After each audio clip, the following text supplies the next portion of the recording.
नमस्कार, हामी देखापट्टि विशेषमा छौँ। देखापट्टि विशेषमा यहाँलाई स्वागत छ। आजको यस श्रृङ्खलामा हामी देखापट्टि विशेषमा प्रमुख प्रतिपक्ष दल नेपाली कङ्ग्रेसमा पनि विवाद रहँदै आएको थियो र त्यो विवाद अहिले बढ्दै गएको छ। नेपाली कङ्ग्रेसको 14औं महाधिवेशन आगामी फागुनमा हुने भनिएको छ। महाधिवेशनको मिति नजिकिँदै गर्दा पार्टीभित्र असन्तुष्ट पक्षहरूका बीचमा अर्थात् संस्थापन पक्ष र अर्को असन्तुष्ट पक्षका बीचको दूरी र छलफल विवाद पनि बढ्दै गइराखेको छ। हिजो बुधबार मात्रै पार्टी कार्यालय सानेपामा असन्तुष्ट पक्ष अर्थात् रामचन्द्र पौडेल पक्ष नेताहरूको बैठक बसेको थियो र सभापतिले आफू खुसी विभिन्न विभागहरू गठन गर्ने, नियुक्त गर्ने लगायतका विषयमा आफ्नो गम्भीर ध्यानाकर्षण भएको भनेर भनिराख्नु भएको छ। यता सभापति देउबाले पनि आरोप लगाइराख्नु भएको छ। सत्तारूढ पार्टीभित्र अहिले जुन सङ्घर्ष चलिराखेको छ, जुन विवाद बढिराखेको छ, प्रमुख प्रतिपक्ष दलमा पनि विवाद नै विवाद भइराखेको अवस्था छ। नेपालका राजनीतिक दलहरूमा किन सधैँभरि आन्तरिक लडाईँ भइरहेको छ भन्ने विषयमा आज विशेषतः नेपाली कङ्ग्रेसभित्रको विषयमा, समसामयिक अन्य विषयमा पनि केन्द्रित रहेर कुराकानी गर्नेछौँ। नेपाली कङ्ग्रेसका नेता, छाया सरकारका अर्थमन्त्री तथा पूर्व सञ्चार मन्त्री डाक्टर महेन्द्र रिजाल हामीसँग हुनुहुन्छ। यहाँलाई धेरै स्वागत छ। धन्यवाद। अब अहिले कङ्ग्रेसकै आन्तरिक विवादबाट सुरु गरौँ। सत्तारूढ पार्टीको विवादले अहिले सञ्चार माध्यममा स्थानै नहुने ठाउँ त्यति धेरै विवाद भइसकेको छ। कङ्ग्रेस पनि राम्रो काम गरिराखेको छैन। सत्तारूढ पार्टी विवादमा अल्झेको बेला कङ्ग्रेसले अरू बेनिफिट लिनुपर्ने बेला कङ्ग्रेसले पनि फेरि विवाद सुरु गरेको जस्तो देखिन्छ। यो कङ्ग्रेसले आफैलाई नचिनेको हो कि यो समयलाई नचिनेको हो? यो बेला तपाईँले भने सबै चार्जहरूसँग मैले असहमति गर्ने ठाउँ कहीँ पनि छैन। पहिलो कुरा, देश अप्ठ्यारोमा छ, कोरोनाको कहरमा छौँ र अहिले निकै चाँडै बढ्ने चरणमा छ। हाम्रो छिमेकी देशमा हरेक दिन जुन सङ्ख्यामा सङ्क्रमण देखिन्छ र हाम्रा छिमेकका भूभाग, भारतको त्यो छिमेकका भूभागमा अझै बढा देखिन्छ। मैले हिजो मात्रै मेरो निर्वाचन क्षेत्रमा एकजनाको देहावसान भयो, बोर्डर जोडिया छ मेरो क्षेत्र। त्यसैले यो कहर हरेक दिन बढ्दै जाँदैछ। समस्या यस कारणले आयो कि मैले हातै देखाएर भनौँ कि यसरी कोरोनाको कहर माथि बढ्छ भन्ने हो र गर्ने लकडाउन इत्यादि गर्ने भनेको यो यस्तो किसिमको टुप्पोमा पुग्ने कुरालाई धकेल्ने अनि यसलाई फ्ल्याट गर्ने, धकेल्ने भने यहाँनिर भएको कर्भलाई यतातिर धकेल्ने अनि फ्ल्याट गरेर कुनै एउटा समयमा पनि सङ्क्रमण थुप्रै नहोस्, सङ्क्रमण पनि निकै ढिलो फैलोस् भनेर त्यही चरणमा लकडाउन भयो। झन्डै 4 महिना लकडाउन हुँदाखेरि सरकारको तयारी, अब विदेशबाट पनि नेपालीहरू आउनुहुन्छ, जहाँ नेपालीहरू रोजगार गर्नुभएको थियो त्यो ठाउँमा सबैभन्दा कोरोना बढा छ, आउनुहुन्छ, रोजगारी जान्छ, त्यसका लागि तयार गर्नुपर्छ। भारतबाट आउने मान्छेहरू हुन्छ, त्यसलाई तयार गर्नुपर्छ। छेउछाउको ठाउँमा किनकि जहाँ हाम्रो विदेशसँग सम्पर्क छ त्यो ठाउँबाट कोरोनाको सङ्क्रमण आउँछ, त्यसलाई कोरोनाको सङ्क्रमित मानिसहरूलाई सकेसम्म उपचारको र कोरोनाको सङ्क्रमित मानिसहरूलाई अरूसँग किनकि संसर्गमा नपुग्न दिने किसिमले जोगाएर राखेर त्यसरी नै बिस्तारै जीवनलाई स्वाभाविक रूपबाट सञ्चालन गर्नका लागि सरकारले झन्डै 4 महिनाको समय तयारी गर्ने अवसर थियो। यो अवधिलाई खेर फाल्यो, गुमायो। के गरेर बस्यो भन्दाखेरि कहिले विपक्षलाई पेल्ने किसिमको अध्यादेश ल्याउने काममा लाग्यो, कहिले त्यस पछाडि किनकि संसदको अधिवेशनमा पनि जबरजस्ती आफ्ना केही चिजहरू गर्ने। तर एउटा मात्रै राम्रो काम त्यसमा के भन्दाखेरि हाम्रो अतिक्रमित सीमा भूभागलाई फिर्ता गर्ने कुराका लागि एकताबद्ध भएर संसदमा हामी सबै प्रस्तुत भयौँ। त्यो बाहेक अरू सबै कुरामा त सरकारलाई हामीले भने बजेट तपाईँले ढङ्गसँग ल्याउनु भएको छैन, कोरोनाको सङ्क्रमण कति गहिरो हुन्छ त्यस आधारबाट लिएर आउनुपर्छ भन्दाखेरि त्यो पनि सरकारले सुनेर फेरि बिचैमा अझ संसदको काम छँदै थियो, थुप्रै मुद्दाहरू बाँकी थिए, संसदको अधिवेशन अन्त्य गरे। यसकारण कि उहाँहरू आफ्नो पार्टीभित्रको झगडा व्यवस्थापन गर्नु भएन। जनता कोरोनाको कहरमा छ, ज्यान जान्छ कि भन्ने चिन्तामा छ। आजको दिनमा अझ बढ्ला कोरोनाको सङ्क्रमण भन्ने चिन्तामा सबैजना भएर बसेका छौँ। के हुन्छ थाहा छैन, अर्थतन्त्र सङ्कुचित भयो, निकै सङ्कुचित भयो, कसो हुन्छ थाहा छैन आउने दिनमा। यो बेलामा सत्तारूढ पार्टी लडाइँ गरेर बस्दाखेरि हामीले जनताका अगाडि उभिएर भन्न सक्नु पर्थ्यो कि यो सत्तारूढ पार्टी ठिकसँग चलेन, जनताप्रति जिम्मेवारी पुरा गरेन, जनताको विवेकलाई अपमान गर्यो भनेर हामीले आफ्नो जिम्मेवारी प्रमुख प्रतिपक्षको रूपमा जुन पुरा गर्नुपर्ने थियो त्यता गर्न सकेनौँ भने तपाईँको भनाइलाई मैले असहमत हुने ठाउँ छैन। हामी प्रभावकारी रूपमा प्रस्तुत हुन नसकेका कारणले एनफ इज एनफ भन्ने नागरिकहरूको आन्दोलन के अब अति भयो भन्ने आन्दोलन के अरे बालुवाटार मात्रै होइन कि देशभरिका मूल ठाउँमा त्यो आन्दोलन अगाडि आउनुपर्ने बाध्यता भयो। यो एनएफ भन्नेवाला अभियान जुन छ यो कङ्ग्रेस सुतेका कारणले भनौँ न, कङ्ग्रेस सक्रिय नभएका कारणले जनताको तहबाट जाग्न एउटा बाध्यात्मक स्थिति आएको हो भन्न खोज्नु। मैले कसरी चाहिँ आवाज उठाइदिन भएन कोही भन्न खोज्नु भयो। मैले यसरी भन्न खोजे हो कि जनताले हामीसँग के आशा गर्ने, अपेक्षा गर्ने के भन्दाखेरि काङ्ग्रेस प्रतिपक्षमा छ, सामान्य प्रतिपक्ष पनि नेपालको सबैभन्दा पुरानो राजनीतिक दल, जनताले पटक पटक पत्याएको राजनीतिक दल, लामो अनुभव भएको राजनीतिक दल र यसले आफ्नो प्रतिपक्षको गतिविधि पनि असाध्यै प्रभावकारी रूपमा गर्न सक्ने यसमा क्षमता भएको दल।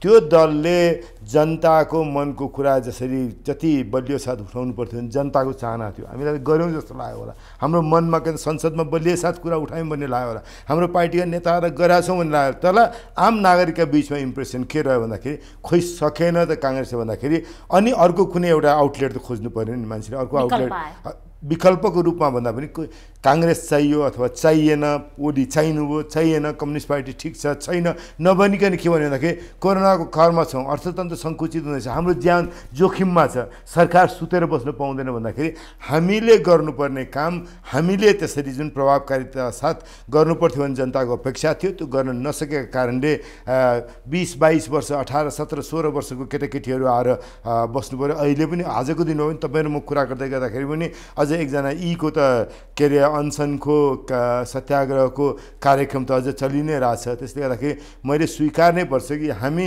प्रभावकारी छौँ भन्ने मलाई लागेको होला, त त्यसले पुगेन नि त, जनताले देख्दाखेरि प्रभावकारी भएन भन्ने जनताको मनमा छ, त्यो कुरालाई मैले स्वीकार गर्छु।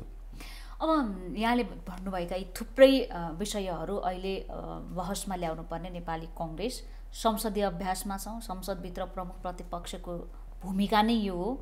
कङ्ग्रेसप्रति स्वाभाविक रूपमा प्रमुख प्रतिपक्ष दल भएको कारणले आशा गर्ने नै भयो। तर केही दिन अघि मात्रै यहाँका पार्टी सभापति र प्रधानमन्त्रीको भेट भयो, त्यहाँ जुन अपेक्षा गरिएको थियो नि नेकपाभित्र द्वन्द्व भइराखेको बेलामा प्रमुख प्रतिपक्ष दलका नेतालाई भेट्नु भनेको त एउटा महत्त्वपूर्ण भेट हुन सक्थ्यो, सामान्य रूपमा बाहिर कुरा आयो, भेटघाट भयो, के भयो थाहा नै भएन।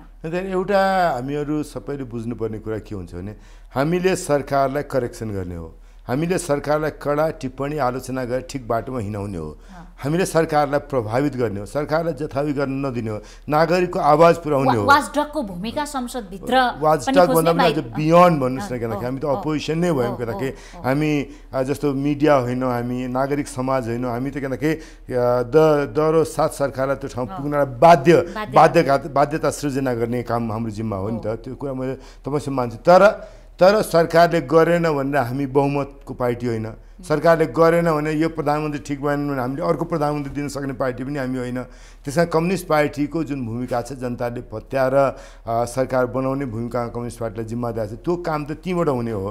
प्रधानमन्त्री केपी ओली रहनु पर्दैन कम्युनिस्ट पार्टीले निर्णय गरेको। जबसम्म कम्युनिस्ट पार्टी बलियो मतमा झन्डै 2/3 मतमा संसदमा छ त्यो बेलासम्म कम्युनिस्ट पार्टीले भन्ने भन्दा सरकार त अर्को तरिकाको हुन्न नि। त्यसैले सरकार नै अर्को हुनुपर्छ कि भने जस्तो किसिमले खोइ त विकल्प काङ्ग्रेसले दिएको विकल्प सरकार खोइ त छाया सरकारले के गरेर काङ्ग्रेस नबोले पनि यहाँले भन्नुभएको एउटा अनुशासित प्रमुख प्रतिपक्ष दलको एउटा नेताले भन्ने कुरा पनि हो होइन, मत छैन सरकारको विकल्प दिन सक्ने अवस्था भएन, झुटो कुरा बोलेर या काल्पनिक कुरा गरेर हुँदैन, यो सत्य हो। तर सरकार सञ्चालन गरेको पार्टीलाई तिमीहरू आन्तरिक विवादमा अल्झिराख्दाखेरि देश अप्ठ्यारोमा छ, कोरोनाको काम यहाँले भनिसक्नुभयो प्रभावित छ, प्रमुख प्रतिपक्ष दलको नेताले भेटिसकेपछि त यी कुराहरू आउनु पर्थ्यो, आएन। तपाईँ ठिक कुरा हो, यो कुरा वास्तवमा बाहिर आएन भन्न चाहिँ त्यही नै कुरा भन्या हो।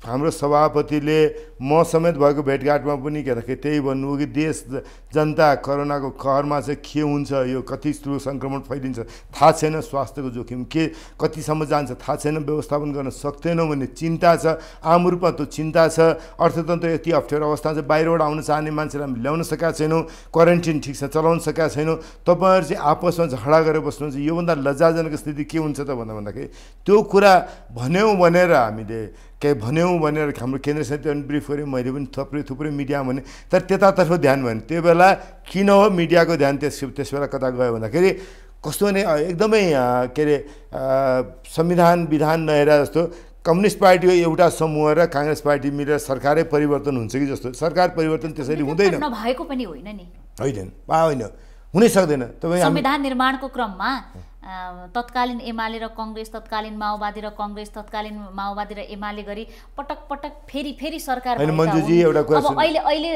संसदभित्र अङ्कगणितको हिसाबले जाँदाखेरि कुनै त्यो सम्भावना छ कि भन्ने बारेमा एकदम बेकार होइन, बेकार कुरा नगर्नुहोस् न। अहिलेसम्म कम्युनिस्ट पार्टीको झगडा आन्तरिक द्वन्द्वको रूपमा छ आजै पनि। तपाईँले त जन्मभन्दा बढी के अरे कम्युनिस्ट पार्टीलाई हेर्नु भएको छ, हरेक दिनको समाचार तपाईँ संसार जगतबाट हेर्नु भएको छ।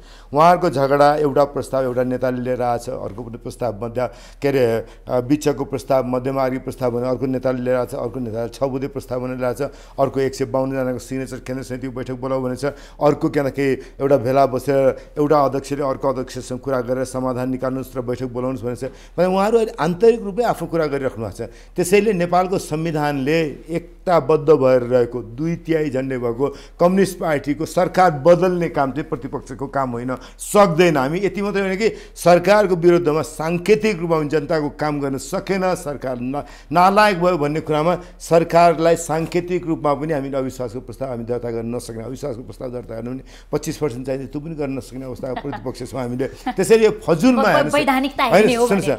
होइन फजुलमा कम्युनिस्ट पार्टीको एउटा समूह र काङ्ग्रेसको सरकार बन्छ भनेर कसरी भन्दाखेरि त मैले के भन्ने हेर्नुहोस् किनकि मेरो वचनलाई नराम्रो नभन्नु होला, त्योभन्दा अपठित कुरा केही पनि हुँदैन नि त। सरकार त संविधान बमोजिम बन्छ। आज केपी शर्मा ओली प्रधानमन्त्री हुने कि अथवा कम्युनिस्ट पार्टीको अर्को कोही मान्छे प्रधानमन्त्री हुने भन्ने कुरामा उहाँको कम्युनिस्ट नेपाल कम्युनिस्ट पार्टी नेकपाको संसदीय दलको बहुमतले संसदीय दलको नेता फेर्यो भने सम्माननीय राष्ट्रपति विद्यादेवी भण्डारीले जसलाई उहाँले संसद दलको नेता बनाउनुहुन्छ उहाँलाई सरकार बनाउनलाई आमन्त्रण गरिहाल्नुपर्छ। अर्को हाम्रो व्यवस्था नै छैन संविधानको। त्यसैले त्यो व्यवस्था नपढिकन यता र यता कुरा गरेर दुईजना मान्छेले एकअर्कासँग हेरेर अनुहार हेरेर कुरा गरेर हाँसेर सरकार बन्छ भन्ठान्नु त हाम्रो मूर्खता भन्दा त्योभन्दा बढी त केही पनि हुँदैन नि। अब यो नेकपाको अहिले जुन आन्तरिक द्वन्द्व छ, झगडा छ, योसँग कहीँ न कहीँ यहाँको पनि प्रसङ्ग जोडिएको छ। त्यो प्रसङ्ग भनेको नेकपाभित्रको सुरुवात प्रधानमन्त्री केपी शर्मा ओलीले एउटा कुनै प्रोग्राममा भारतले सरकार परिवर्तन गर्न खोज्यो भन्ने अभिव्यक्ति दिनुभयो। त्यसपछि भारतीय मिडियाहरूमा पनि यसको खुब चर्चा भयो। त्यहाँ यहाँले मजाले डिफेन्स गर्नुभयो। यहाँ त अझ झन्डै लकडाउनमा त हिरो नै बनिहाल्नु भयो। चुनाव भएको भए जित्नु पनि हुन्थ्यो होला जस्तो लागिरहेको थियो मलाई। त्यतिखेर त प्रत्यक्ष राष्ट्रपतिकै निर्वाचन गर्ने जस्तो भयो होला होइन। होइन नेपालीको हो राष्ट्रियतासँग एउटा होइन, तर मैले तपाईँसँग एउटा प्रष्ट रूपमा हेर्नुहोस् मेरो प्रष्ट रूपमै भन्छु नि, मैले एउटा मात्रै होइन 6-7वटा अन्तर्वार्ता दिएँ। टेलिभिजनमा मात्रै होइन अखबारमा पनि अन्तर्वार्ता दिएँ। मैले अखबारको अन्तर्वार्तामा के भन्छ, प्रधानमन्त्रीसँग मेरो मतभेद छ। प्रधानमन्त्रीको एउटा कटु आलोचक मध्येको म एकजना हुँ, विपक्षको पार्टीको म सांसद हुँ, तर प्रधानमन्त्रीसँग मेरो के अरे मतभेद मेरो देशको सीमामा टुङ्गिन्छ। सीमाभन्दा बाहिर, देशको सीमाभन्दा बाहिर गएपछि प्रधानमन्त्रीसँग मेरो मतभेद छैन। प्रधानमन्त्री म एउटै देशका नागरिक हौँ, एउटै देशको हितका लागि काम गर्छौँ, एउटै देशको भक्तिको काम गर्छौँ, एउटै देशको नामको कामको लागि काम गर्छौँ भने आजको दिनमा पनि मैले के भन्छ, प्रधानमन्त्री केपी शर्मा ओलीको म अहिले पनि किनकि एउटा कटु आलोचकको रूपमा छु र कटु आलोचक छु, मलाई चित्त बुझाएको छैन। उहाँले यस्तो बेलामा देश दुनियाँ दुःखमा छ, उहाँ सरकार ठिकसँग चलाउने भन्दा जनतालाई हरेक दिन अपमानित गर्ने किसिमको भाषामा यता 8-10 दिन मात्रै सुनेको छैन, नभए हरेक दिन के भन्दाखेरि नेपालमा जान्ने सुन्ने उहाँले बाहेक अरू कोही मान्छे जानेकै छैन। कोरोनाको बारेमा आयो भने उहाँले जान्नु भएको छ, कुनै भूभाको कुरा आयो भने उहाँले जान्नुभएको छ, सत्यको कुरा आयो भने उहाँले जान्नुभएको छ, त्रेतायुगको कुरा आयो भने उहाँले जान्नुभएको छ भनेर त्यसरी उहाँले बोल्दाखेरि त्योभन्दा हाँस उठ्थ्यो, त्योभन्दा भन्दा लज्जाजनक अरू केही पनि हुनसक्छ। अहिले पनि म त्यति नै कडा शब्दमा तपाईँलाई भन्छु। तर यही कुरा मलाई अर्को मुलुकको मिडियाले सोद्धाखेरि मैले मेरो प्रधानमन्त्रीसँग मेरो मतभेदहरू मेरो मुलुकको सीमामा टुङ्गिन्छ भनेको छु। मैले त्यो सीमामा टुङ्गिन्छ त्यही मात्रै कुरा गरेर त्योभन्दा बियोन्ड मैले प्रधानमन्त्री गजब राम्रो हुन्छ, उहाँले गजब राम्रो चलाउनु भएको छैन। अहिले पनि म भन्छु हेर्नुहोस्, योभन्दा लज्जाजनक केही पनि होइन कि अहिले अब यहाँको हुन त यहाँ प्रमुख प्रतिपक्षी दलको नेता हो, त्यस कारणले एउटा टिप्पणी गर्न मिल्छ। नेकपाभित्रको यो जुन द्वन्द्व अहिलेको समयमा भइराखेको छ, अहिले सरकार परिवर्तन गर्न आवश्यक हो जस्तो लाग्छ। सोच्नुको एउटा राजनीति मलाई सोध्नुहुन्छ भने हेर्नुहोस्, नेपाल कम्युनिस्ट पार्टी लडाइँ गरेर मारामार गर्यो भने मैले रुनुपर्ने त केही कारण छैन नि त। कम्युनिस्ट पार्टी झगडा गरेर मेरो के बिग्रिने? तर एउटा कारणले आज म चिन्तित छु कम्युनिस्ट पार्टीको झगडामा, कि देश कोरोनाको सङ्क्रमण कति नराम्रोसँग पर्ने हो थाहा छैन, अर्थतन्त्र सङ्कुचित छ, आज जनता डरले कसो होला भन्ने चिन्तामा बसेको छ। यो बेलामा सरकारको नेकपाको सम्पूर्ण रूपमा ध्यान देश जनतालाई दुःखबाट जोगाउने हुनुपर्ने सट्टा उहाँहरू के झगडा गर्दै हुन्छ भन्दाखेरि सबभन्दा ठुलो ओछ्यानमा लडीबुडी गरेर को सुत्नुपर्ने, केपी शर्मा ओली सुत्नुहुने कि लडीबुडी गरेर राम्रो ओछ्यानमा प्रचण्ड सुत्नुहुने कि माधव नेपाल सुत्नुहुने, अथवा के सबभन्दा राम्रो कम्युनिस्ट पार्टीलाई सबभन्दा राम्रो सिंहासनमा प्रधानमन्त्री पदको सिंहासनमा को बस्न पाउने भन्ने झगडा गर्दै हुन्छ। योभन्दा नेपाली जनताको अपमानहरूको केही हुन्न। आज जनताले दुःख पाछ, अझ बढी दुःख पाउला भन्ने चिन्ता हो। 3.5-4 महिनाको के भन्छ लकडाउनको अवधिलाई उहाँहरूले उपयोग गर्न सक्नु, यो लकडाउनको अवधिलाई उपयोग गरेर आज कोरोनाको कहर यति हुन्न थियो। WHO ले मिड अप्रिलमा नेपालमा 1500 देखि 10,000 कम के अरे 1500 भन्दा माथि हुन्छ, 10,000 भन्दा बढी हुँदैन भनेकोमा आज 20,000लाई सङ्क्रमण भइसक्दाखेरि पनि कति बढ्ने आजसम्म थाहा छैन। यसकारण थाहा छैन उहाँहरूले गएको 4 महिनाको अवधि जुन बेला काम गर्नुपर्थ्यो, जनतालाई जोगाउने काम गर्नुपर्थ्यो, अर्थतन्त्रलाई जोगाउने काम गर्नुपर्थ्यो, त्यो बेला एकअर्कासँग लडेर कसले चाहिँ प्रधानमन्त्रीको सिंहासन फेला पार्न सक्छ भन्ने लडाइँ गरेर जानुभयो। त्यसले गर्दाखेरि मात्रै हो उहाँहरूको झगडाको चिन्ता, नभए त नर्मल टाइममा भएको भए, नर्मल टाइममा कम्युनिस्ट पार्टीले जति मारामारी गरे पनि मलाई रुनुपर्ने कुरा छैन त्यसमा। यहाँको पनि लामो राजनीतिक अनुभव छ, अहिले यहाँलाई व्यक्तिगत रूपमा यो अवस्थामा सरकार परिवर्तन भएर अर्को व्यक्तिले प्रधानमन्त्रीको जिम्मेवारी सम्हाल्यो भने मुलुकमा केही भयङ्कर परिवर्तन होला भन्ने लागेको छ? मैले त्यतातर्फ सोच्नै परेन। मैले त सग्लो कम्युनिस्ट पार्टी एक ठाउँमा हुँदासम्म जुन मलाई लाग्छ अहिले पनि छ, र मलाई अहिले पनि लाग्छ यो कम्युनिस्ट पार्टीको आन्तरिक द्वन्द्व मात्रै हो। कम्युनिस्ट पार्टीको आन्तरिक द्वन्द्वको रूपमा रहँदासम्म सरकारको विषयमा त काङ्ग्रेसले सोच्नै परेन नि त। काङ्ग्रेसले त्यो मूर्खता गर्ने काम भएन। काङ्ग्रेसको आजको काम के भन्दाखेरि यो सरकारलाई काम नगरेर बसेको सरकारलाई, आपसमा झगडा गरेर बसेको सरकारलाई, कम्युनिस्ट पार्टीको सिंहासनमा को बस्छ भनेर के अरे लडाइँ गरेर सरकारलाई कसरी जनताका प्रति उत्तरदायी बनाउने, देशका प्रति उत्तरदायी बनाउने। फेरि यस्तो बेलामा कोरोनाको कहर छ, अर्थतन्त्र सङ्कुचित छ, हाम्रो छिमेकीले हाम्रो सीमा अतिक्रमण गरिरहेको छ, यो बेलामा उहाँहरू झगडा गरेर बस्नुहुन्छ। यो बेलामा यिनलाई दबाब दिएर जनताका पक्षमा काम गर्ने बनाउने हाम्रो जिम्मा हो। त्यहाँको प्रधानमन्त्री हुन्छ त्यो उहाँहरूको जिम्माको कुरा हो। जिम्माको विषयमा मैले यहाँलाई के जोड्न खोजेँ भने राजनीतिमा एउटा पार्टी कमजोर नभइकन अर्को पार्टी बलियो हुन सक्ने अवस्था रहँदैन। नेकपाको यत्रो ठुलो द्वन्द्व, सुरुको पनि मेरो प्रश्न अलिकति यसैमा थियो, कङ्ग्रेसले अहिले पनि सुतेर बस्नुपर्ने यहाँका पार्टी सभापति एउटा असन्तुष्ट पक्ष भन्ने त्यहाँ जहिले बैठक भइरहेको छ, नामै असन्तुष्ट पक्ष भइसक्यो। यो के हो? यो न्वारा नै गरेर असन्तुष्ट पक्ष राखेको? तपाईँहरूले नाम भन्दाखेरि त्यसरी भन्नुहुन्छ, अब त भन्न त मिल्यो नि। तपाईँहरूले नाम भनेकोलाई त नै भन्नु मिलेन। अब नेपालको मिडियाको बारेमा यो मिडियाले न्वारण गरेर राखेको नाम हो भन्न खोज्नु? तपाईँले राखेको नाममा त मैले अब तपाईँलाई आलोचना के पक्ष भन्ने त बैठक त त्यस्तै हुन्छ नि यहाँहरुका। मैले आलोचना गरौँ त मैले रिसाउनु होला, अरू पनि सञ्चार जगतको मान्छे रिसाउनु होला। आज यति माया गरेर तपाईँले मलाई अन्तर्वार्तालाई बोलाउनु भएको छ, मेरा कुरा राख्ने अवसर पाछु, यो अवसरै फेरि नआउने गरी तपाईँलाई गाली गर्नु पनि भएन। मैले गर्दै गर्दिनँ। हामीहरू असहमत छौँ सभापतिजीसँग। असहमत यसकारण छौँ कि सभापतिजीले महाधिवेशनमा आफ्नो पक्षमा वातावरण बनाउनका लागि पार्टीको विधानभन्दा बाहिर गएर काम गरिरहनु भएको छ भन्ने हो। आजको दिनको नेपाली काङ्ग्रेसको सभापति, हामी सबैको सभापतिले भोलिको नेपाली काङ्ग्रेसको सभापति पदका उम्मेदवार शेरबहादेवको पक्षमा काम गर्दै हुन्छ। नेपाली काङ्ग्रेसको अहिलेको सभापतिले पुरै उहाँको ध्यान चाहिँ भोलि नेपाली काङ्ग्रेसको सभापति पदमा लड्ने उम्मेदवार शेरबहादेवलाई कसरी विजयी बनाउनेतर्फ मात्रै ध्यान गयो, पुरै पार्टीको अभिभावकको रूपमा काम गर्नु भएन भन्ने हाम्रो असहमति हो। त्यसको बुदागत रूपमा ती असहमतिहरू हामीले उहाँसँग प्रस्तुत गरेका छौँ। हाम्रो चाहना के भन्दाखेरि र हामीले त्यसकारण दबाब पनि सृजना गर्छौँ कि पार्टीको अधिवेशन कसैले पनि बात नलाउने गरी कम्युनिस्ट पार्टीले ल है काङ्ग्रेस लोकतन्त्रवादी पार्टी भनेर कसरी चलाएको छ काङ्ग्रेस पार्टी, ल है काङ्ग्रेस लोकतन्त्रवादी बन्ने पार्टी, ल यसको अधिवेशन कसरी हुन्छ, ल है काङ्ग्रेस लोकतन्त्रवादी बन्ने पार्टी, देशमा सहमति खोज्छ अनि पार्टीभित्र चाहिँ के भन्दाखेरि आफूभन्दा कम मत हुनेलाई अल्पमत हुनेलाई पेल्दै धकेल्दै हिँड्छ भनेर कसैले पनि भन्न नपाओस्। त्यो हाम्रो जुन सरकारलाई हामीले आलोचना गर्ने, देशलाई मिलाएर लिएर जानु, सबैको कुरा सुन्नुहोस्, प्रधानमन्त्री एक्लै के अरे पार्टीभित्रको बहुमतबाट पार्टीमा हैकम चलाउने अनि देशभित्रको बहुमतबाट देशमा हैकम चलाउने बाटोमा नहिँड्नुहोस् भन्नलाई त्यसको लागि हामीलाई केही नैतिक बल चाहिन्छ, नैतिक हक चाहिन्छ। त्यो नैतिक बल र हक सृजना गर्नलाई काङ्ग्रेस कसरी सञ्चालन भएको छ त्यसले हाम्रो लागि हक सृजना गर्ने हो, बल सृजना गर्ने हो। सभापति शेरबहादुर देउवाले भोलिका उम्मेदवार शेरबहादुर देउवाको पक्षमा हरेक दिन काम गरिराख्दा उहाँको ध्यान नै भोलि शेरबहादुर देउवालाई कसरी फेरि पार्टी सभापति बनाउने 14औं महाधिवेशन भन्नेतर्फ मात्रै ध्यान जाँदाखेरि हाम्रो त्यो भन्ने अधिकार चाहिँ नैतिक बल चाहिँ कमजोर भएको छ भन्ने हो हाम्रो चिन्ता। कारबाहीको पनि कुरा जोड्न खोजे, यो नेपाली काङ्ग्रेसको संस्थापक नेतासँग उठबस गर्ने, हिँड्ने, आफू स्वयं सहभागी भएको व्यक्ति पनि आफ्नो जीवनको उत्तरार्धमा 5 वर्ष साधारण सदस्यता समेत नरहने गरी कारबाहीमा परेका छन्। अब यो भित्री कुरा हुन त काङ्ग्रेसको अनुशासन समिति छ, बाहिर जुन गुनासो भएको छ नि यो विषयमा, ओहो यस्तो नेता अर्थात् गोविन्दराज जोशीको कुरा गरौँ, किन गर्यो काङ्ग्रेसले यो कारबाहीमा भागभण्डा परेको छ, देउबा मात्रै के अरे डडेलधुरामा मात्रै हराएको हो, तनहुँमा मात्रै रामचन्द्र पौडेललाई हराएको हो, धनगढीमा मात्रै आर्जु देउबालाई हराएको हो भनेर अहिले बाहिर टिप्पणी भइराखेको छ के? यी सबै टिप्पणी हुनु स्वाभाविक हो, अस्वाभाविक म मान्दैन।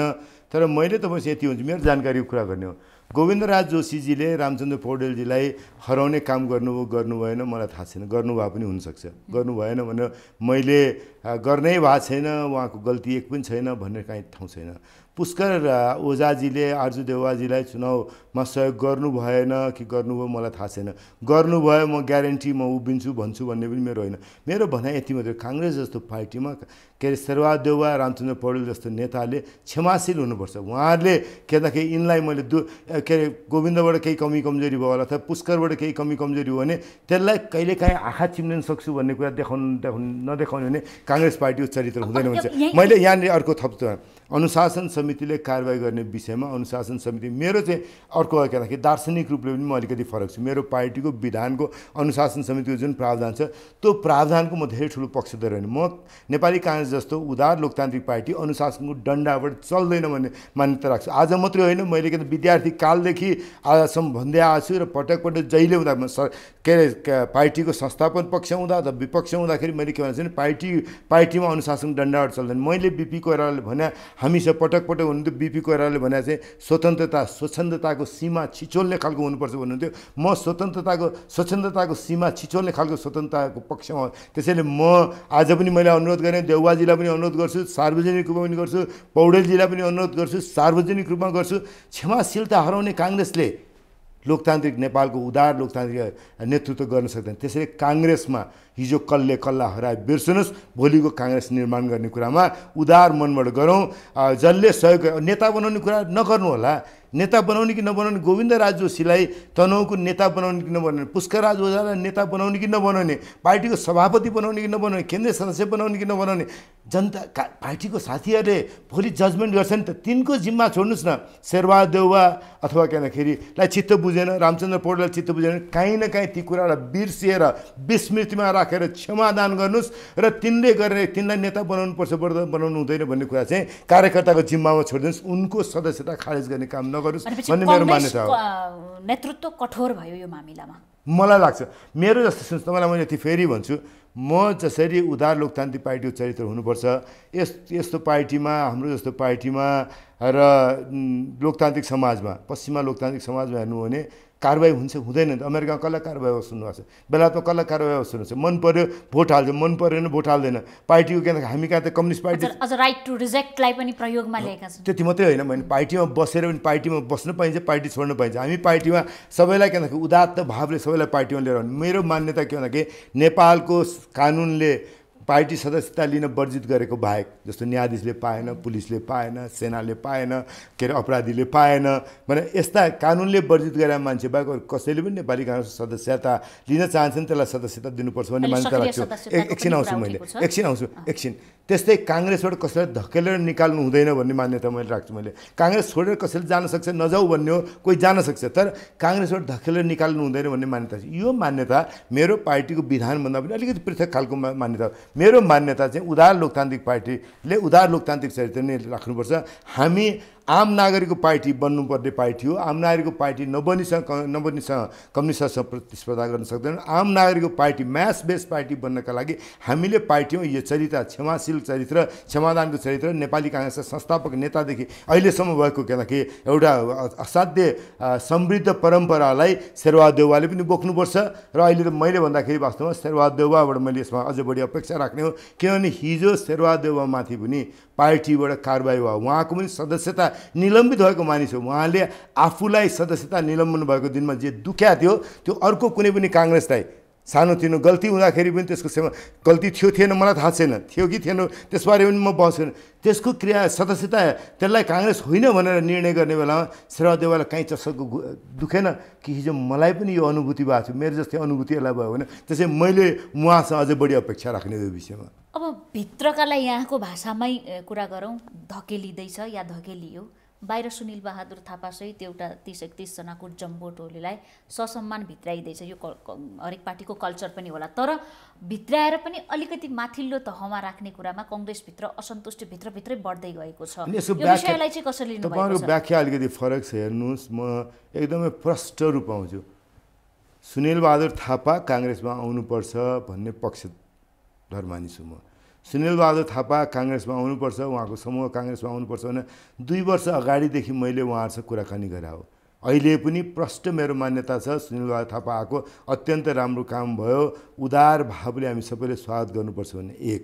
दोस्रो कुरा, सुनिल बहादुर थापा मात्रै होइन, कोही पनि मान्छे नेपाली काङ्ग्रेसमा आउन चाहन्छ भने एकछिन कल्पना गर्नुहोस् है, असम्भव कुरामा हुनुहुन्छ।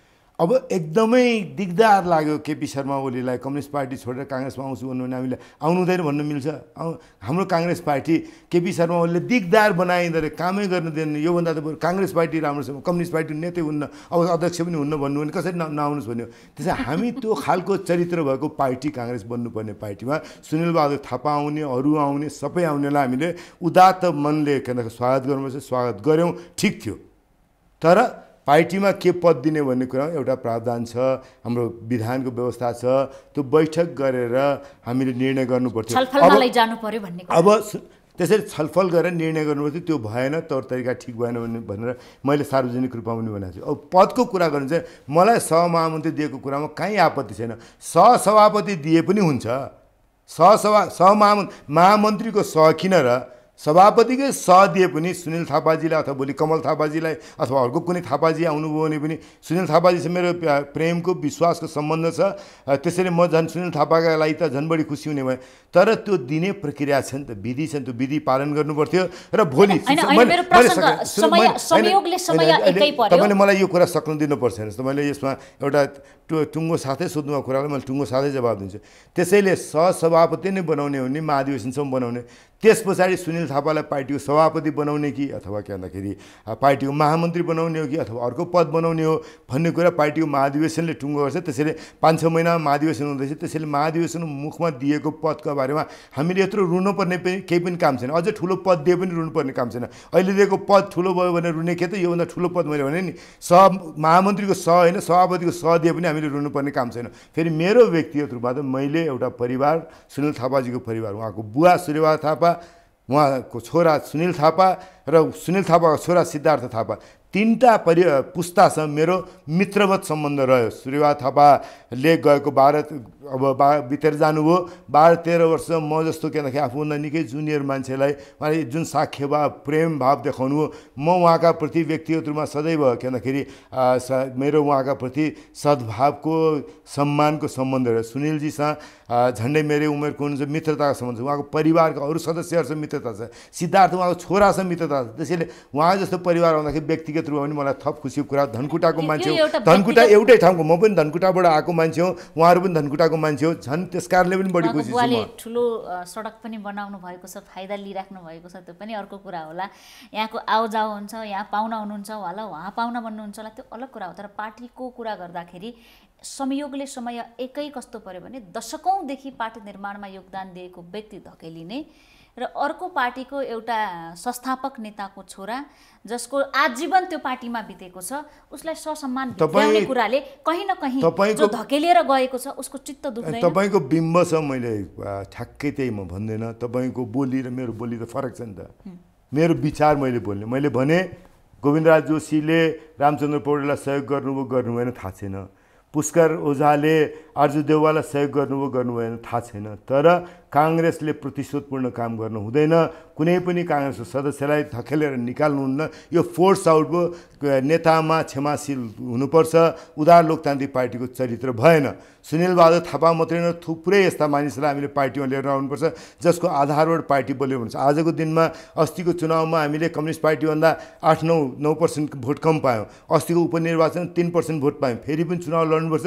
काङ्ग्रेसलाई देशको सबैभन्दा ठुलो पार्टी बनाउन सुनिल थापा जस्ता थुप्रै मानिसहरू अरू पार्टीमा भएका, पार्टीमा नभएको, नागरिक आन्दोलनमा भएका, अथवा के भन्दाखेरि अघि जस्तो भन्नुहोस् के भन्दाखेरि एनएफदेखि लिएर हाम्रो जीवनका हरेक के अरे आयाममा भएका मानिसहरूलाई काङ्ग्रेसमा लिएर आएर अथवा काङ्ग्रेसको सदस्य भन्दा पनि काङ्ग्रेस प्रति समर्थन र काङ्ग्रेसलाई बलियो बनाउने काममा लगाउनुपर्छ।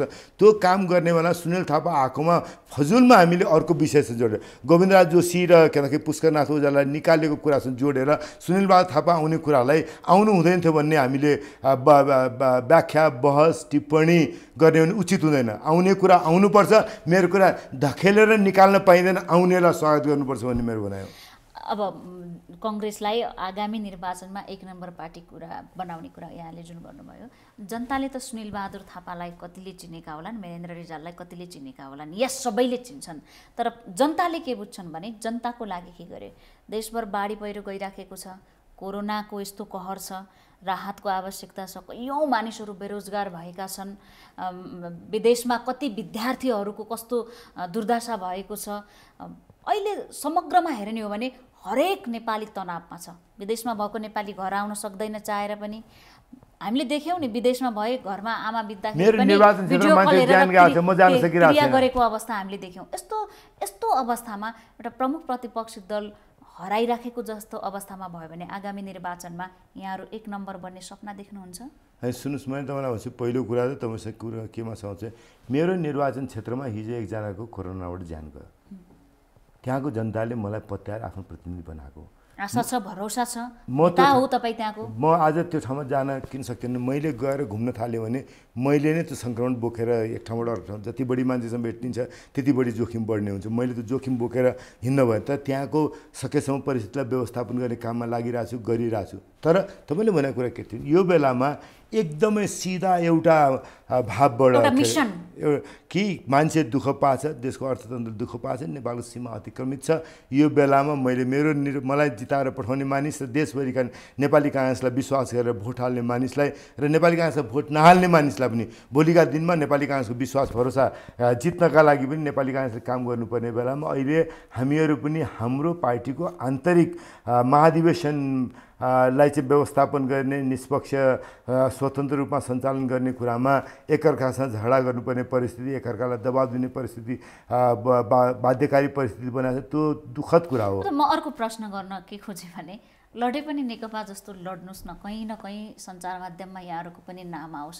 अहिले त कङ्ग्रेस लडिराखेको छ, यहाँहरूको लडाइँको समाचार पनि आउनु छोड्यो। यहाँ आउनु हुने भएपछि मैले केही हेरेँ, कहीँ कतै सानो टुक्रा बाहेक केही देखिराखेको छैन। यसरी किन हराइराख्नु भएको? मन्जुजीलाई म यति मात्रै भन्छु कि अब यस्तो काङ्ग्रेस समाचारै बन्न नसकेका दिनु हो नि तपाईँले मलाई बोलाएर आफ्नो कुरा राख्ने मौका दिनु, म त तपाईँसँगै खुसी छु नि।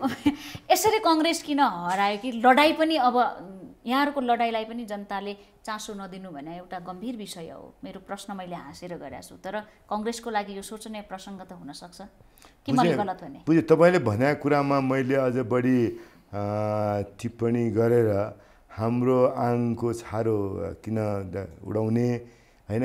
तपाईँको प्रश्नमा रहेको अन्तर्निहित सन्देशलाई बुझेर काङ्ग्रेस अझ बढी प्रभावकारी प्रतिपक्ष, जनताप्रति उत्तरदायी राजनीतिक दल र आफ्नो पनि नेतृत्वलाई अझ प्रभावकारी नेतृत्व निर्माण गर्ने बाटोमा जुटेको, आन्तरिक लोकतान्त्रिक अभ्यासमा जुटेको पार्टीका रूपमा सबैले देख्ने, चिन्ने, कुरा गर्ने, चर्चा गर्ने पार्टी बन्न सकोस् भन्ने तपाईँको सुझावलाई त मैले सकारात्मक रूपमा ग्रहण गर्छु नि। अब सीमामा जाउँ। यहाँले धेरै पटक सीमा समस्या भन्नुभयो। यहाँ त थुप्रै देशको भ्रमण गरिसक्नु भएको छ। विदेशमा नेपालको महत्त्व के छ, नेपाली भनेपछि एयरपोर्टमा कस्तो व्यवहार हुन्छ, नेपाल भनेपछि कति चिन्छन् भन्ने कुरा हरेक नागरिकले बाहिर गएपछि थाहा पाउने कुरा हो। आन्तरिक रूपमा पनि हामी थिचिएकै छौँ, हेप्पिएकै छौँ। यहाँले भारतीय मिडियाहरूलाई मजाले डिफेन्स गर्नुभयो, त्यस कारणले यहाँ नेपालभित्र यहाँको लोकप्रियता पनि बढ्यो। अहिले पनि भारतले के सोध्छ भने नेपालले चर्को स्वरमा बोल्नै सक्दैन, नेपालको प्रधानमन्त्रीले कुनै डिसिजन लिनै सक्दैन, यो त चीनको खेल हो। उनीहरूको भाषामा चिनी रोग भन्छन्, नेपालको भूभाग चीनले लगेको छ भन्छन्। यसको मतलब के हो भने नेपालले केही गर्न सक्दैन भनेर हाम्रा छिमेकीले हामीलाई अझ बढी हेपेको हो। हामी किन यो अवस्थामा पुग्यौँ? यसमा 3-4वटा विषय सम्बन्धित छ, म त्यसलाई विस्तारित रूपमै भन्छु। एउटा कुरा, भारतसँग हाम्रो एउटा अचम्म खालको सम्बन्ध छ। हाम्रो सबैभन्दा नजिकको र विशिष्ट खालको सम्बन्ध पनि भारतसँग छ। हाम्रो चीनसँग भन्दा पनि विशिष्ट खालको सम्बन्ध भारतसँग छ। तर भारतसँग गुनासो सदैव रह्यो। आजसम्म यस्तो दिन कहिले पनि रहेन, यस्तो नेपाली कोही पनि हामी भएनौँ कि जसको भारतसँग गुनासो नरहोस्। यसकारण गुनासो रह्यो। भारतको हामीसँग जहिले पनि व्यवहार गर्दाखेरि हामीले चाहिँ आफ्ना लागि आफ्नो हितमा निर्णय गर्न नसक्ने, भारतले नै हामीलाई अभिभावकका रूपमा निर्णय गर्नुपर्ने जसरी हामीलाई अलिकति थिचोमिचो गर्ने, अलिकति पेला खालको भारतको प्रवृत्ति छ। र जहिले पनि नेपाली, हरेक स्वाभिमानी नेपालीको मनमा भारतका प्रति गुनासोको भाव छँदैछ। अलिकति थिचोमिचो गर्ने, अलिकति पेला खालको, अलिकति नेपालले केही पनि जाना छैन जस्तो, अलिकति म चाहिँ ठुलो दाइ हुँ, मैले भनेको यसले के बुझाएको छ र केही नाबालक जस्तो, मैले भने गर्नुपर्छ भने जस्तो व्यवहार गर्छ। त्यसमाथि थपियो हामीले संविधान बनाएपछि हामीलाई दण्डित गर्नलाई भारतले जुन नाकाबन्दी गर्यो, नेपालमा असाध्यै चुलिएर गयो कि भारतले हामीलाई संविधान बनायो कि नेपालको झन्डै 7 दशकको सङ्घर्षबाट नेपाली जनताले आफ्ना प्रतिनिधिबाट बनाएको संविधान बन्ने बित्तिकै भारतले हामीलाई दण्डित गर्नलाई नाकाबन्दी गर्यो भन्दाखेरि भारतका प्रतिको हाम्रो भाव असाध्यै गहिरो रूपमा भारतका प्रति हामीलाई शङ्का मात्रै होइन, असाध्यै चर्को गुनासोको रूपमा हाम्रो रह्यो।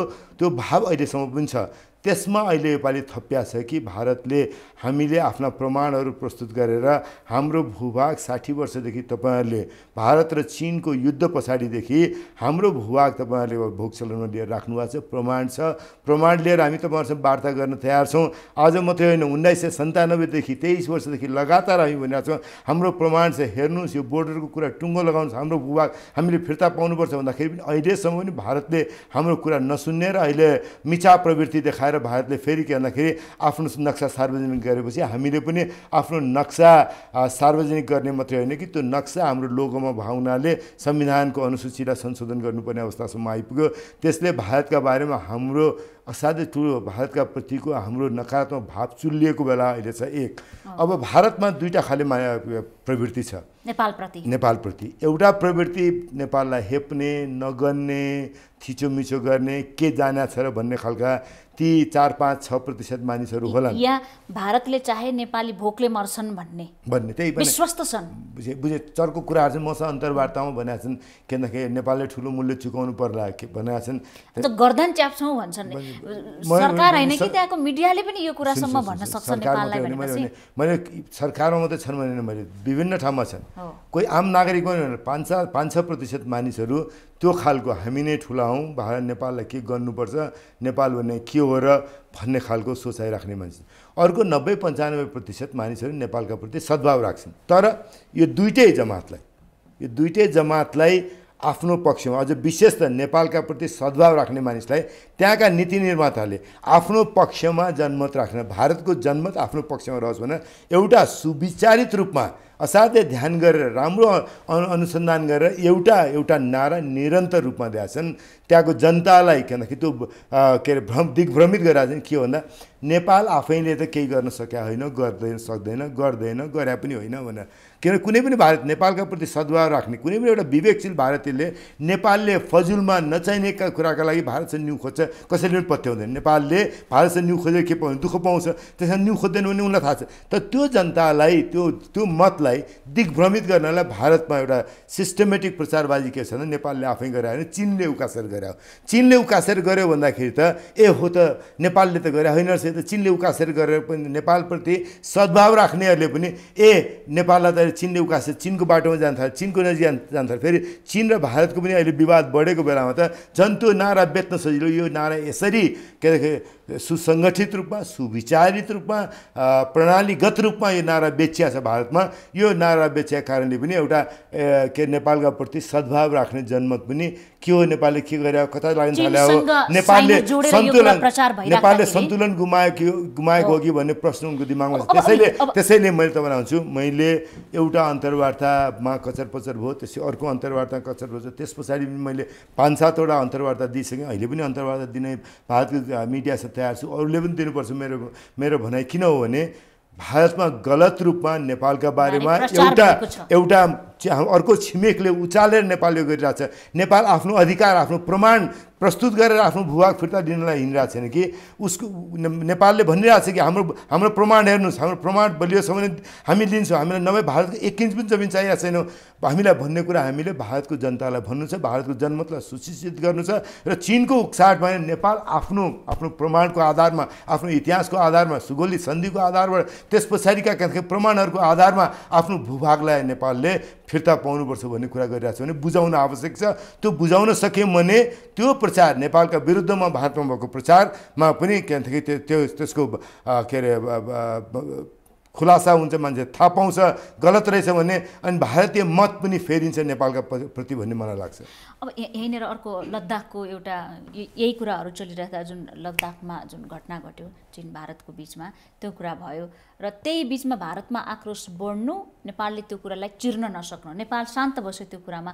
कूटनीतिक नियम मुताबिक के हुनुपर्ने थियो? यदि हाम्रो बारेमा यहाँले भन्नु भइराखेकै कुरा हो नि, प्रचार यसरी भइराखेको छ भने हामी या नेपाल सरकार मौन बस्न मिल्छ? होइन, हामी भारत र चीनको सीमा विवादका हामी न्यायाधीश होइनौँ। हाम्रो जिम्मा त्यो होइन। हामी दुईटै मुलुकका छिमेकी मुलुक हौँ, दुईटै मुलुकसँग हाम्रो असाध्यै राम्रो सम्बन्ध बनाउनु छ। हामीले बाहिर उभिएर यसको यहाँ ठिक छ, यसको यहाँ ठिक छ, यसको यहाँ गल्ती छ भने न्यायाधीशको काम गरेन। हामीले दुईटा मुलुकका बिचका सम्बन्ध राम्रो होस्, भारत र चीनको सम्बन्ध राम्रो हो भने त्यसलाई पनि हाम्रो सजिलो हुन्छ। भारत र चीनको सम्बन्ध बिग्रिन हामीलाई पनि कठिनाइ पुग्छ भन्ने हामीले बुझ्ने हो। तर हामीले भारत र चीनको कचपचमा, झगडामा, उनको प्रतिस्पर्धामा हामी संलग्न हुने कामै छैन, संलग्न हुनुहुँदैन, संलग्न नहुने कुरा ठिक हो। अब अर्को कुरा के जोड्यो भने भारतीय पक्षकै तयारी हेर्ने भने चीनका राष्ट्रपति भारतमा जाँदा भारतकै भाषामा उनीहरूले खातेदारी भन्छन्। त्यहाँ चिनिया राष्ट्रपतिको बसाइ, चिनिया राष्ट्रपतिको स्वागत, भारतको तर्फबाट हुने त्यो हाइफाई, नेपालका प्रधानमन्त्रीहरू जाँदाखेरि एयरपोर्टमा आउने कुरा रिसिभ गर्ने देखेर पठाउँदैसम्म एउटा हामीलाई चिनको नजिकै नजाउन् भन्ने, चिनसँग बोल्दै नबोलुन्, जोडिँदै नजोडिउन् भन्ने, आफू चाहिँ चिनसँग सम्बन्ध राम्रो बनाइराख्ने कुरा पनि छ नि। अलिकति अन्तर्राष्ट्रिय स्तरको कुरा गर्नु, ऊ चाहिँ आफू राम्रो हुन खोज्छ, हामीलाई नजिक छेउछाउमा पनि पर्न दिँदैन। मैले अघि नै तपाईँलाई भने कि भारतमा नेपालका प्रति के भन्दाखेरि नेपाल त राम्रै चाहने, नेपालको भलो चाहने, नेपालप्रति प्रेम गर्ने मैले सुनेको छु, विभिन्न कार्यक्रममा सँगै बोलेको छु। अहिले पनि भनिराखेका छन्, त्यहाँ पनि एक पक्षले यो सम्बन्धलाई सुधारौँ है भनेर जोड दिएको पनि पाइयो। होइन, जोड दिने मान्छेले पनि के भन्छ भने म त सँगै अन्तर्वार्ता दिएको छु, सँगै सेमिनारमा बोलेको छु, वेबिनारमा बोलेको छु। भन्छन् के भन्दा नेपालको पक्षमा म चाहिँ एकदम नरम छु भन्छन्। अनि नरम भएर कुरा गर्दै जाँदाखेरि चाहिँ यस्तो कुरा गर्छन् कि नेपालको अभिभावक के हुन्छ जसरी नेपालको हित हामीले जानेको छौँ, तिमीले जानेन, आफ्नो हित विपरीत काम गरिरहेको छौ भनेर हामीलाई के भन्दाखेरि उनीहरू ठुला दाई जसरी व्यवहार गर्न चाहन्छन्। त्यो खाले भारतमा अहिले पनि त्यो खालको खराब प्रवृत्ति छ। त्यो प्रवृत्ति एकदमै नेपालप्रति सद्भाव राख्नेका बिचमा त्यो प्रवृत्ति छ। त्यो प्रवृत्ति हामीले चिर्न पर्छ। एक दोस्रो कुरा, एउटा के अरे अर्को टेढो सानो 4-5% चाहिँ नेपाललाई आफ्नो करेसाबारी सम्झिने खालको प्रवृत्ति छ। त्यसलाई त हामीले सशक्त रूपमा प्रतिवाद गर्नैपर्छ। तर त्यसलाई प्रतिवाद गर्ने जुन शैली हाम्रो प्रधानमन्त्रीले समात्नु हो, के अरे रामायण कथा हो कि विश्वास हो भन्दाखेरि मेरो लागि विश्वास हो। रामायणको प्रमाण छैन मसँग, बुद्ध कालको प्रमाण छ, महाभारतको प्रमाण छैन, विश्वास हो मेरो। महाभारत विश्वास हो, कृष्ण भगवान विश्वास हो, के अरे राम भगवान मेरो विश्वास हुन्, सीता विश्वास हुन् भने विश्वासको विषयमा उहाँले जुन किसिमको के अरे अयोध्याको कुरा गर्नु यस्ता कुराहरूबाट हामीलाई मद्दत गर्दैन। यो देशको कोरोना कडा, यो देशको कोरोना नरम भनेर भन्ने कुराबाट हामीलाई मद्दत गर्दैन। अनि त्यो देशको के भन्दाखेरि नेसनल एम्ब्लमका बारेमा के भन्दाखेरि खिसी गर्ने कुराले मद्दत गर्दैन। त्यसैले हामीले आफूले पनि के अरे हाम्रो महत्त्वलाई पनि ध्यान दिनु पर्यो। भारतसँग हाम्रो सम्बन्ध भनेको सार्वभौम समताको बराबरीको सार्वभौम बराबरीको सम्बन्ध हो। तर सँगसँगै हामीले यो कुरालाई पनि आत्मसात गर्नु पर्यो। चीन र भारतका बीचको प्रतिस्पर्धा पनि छ।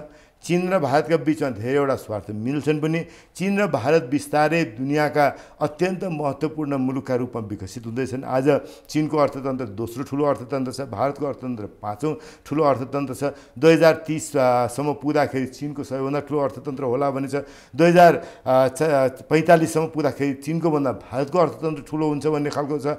यी सबै कुरा गर्दाखेरि चीन र भारत मात्रै जोड्दाखेरि पनि दुनियाँको अत्यन्त प्रमुख शक्ति हुने भयो भने यिनका बिचमा प्रतिस्पर्धा पनि हुन्छ, यिनका बिचमा मित्रता पनि हुन्छ र हामीले त्यसैले यिनका बिचमा खेलेर हाम्रो स्वार्थ रक्षा गर्न सक्दैन। यी दुवै देशहरूसँग मिलेर दुईटै देशहरूलाई आफ्ना झगडा यिनले मिलाउनु हामीले मिलाउने होइन, तर दुईटै हाम्रा छिमेकी राष्ट्रहरूसँग मित्र राष्ट्रहरूसँग हाम्रो मित्रता अझ गाढा प्रगाढ बनाउने, हिजोको भन्दा इतिहासबाट सिकेर अझ बढी गहिरो बनाउने काममा हामी लाग्नुपर्छ। दुईटैबाट हामीले फाइदा लिन सक्नुपर्छ। एउटाको पक्षमा लागेर अर्काको विपक्षमा लागेर हाम्रो उन्नति हुँदैन, हाम्रो हित हुँदैन र उनीहरू पनि त्यो चाहँदैन। नेपाललाई बोकेर अर्को देशसँग लडाइँ गर्नुपर्ने चीनलाई आवश्यक छ न भारतलाई आवश्यकता छ।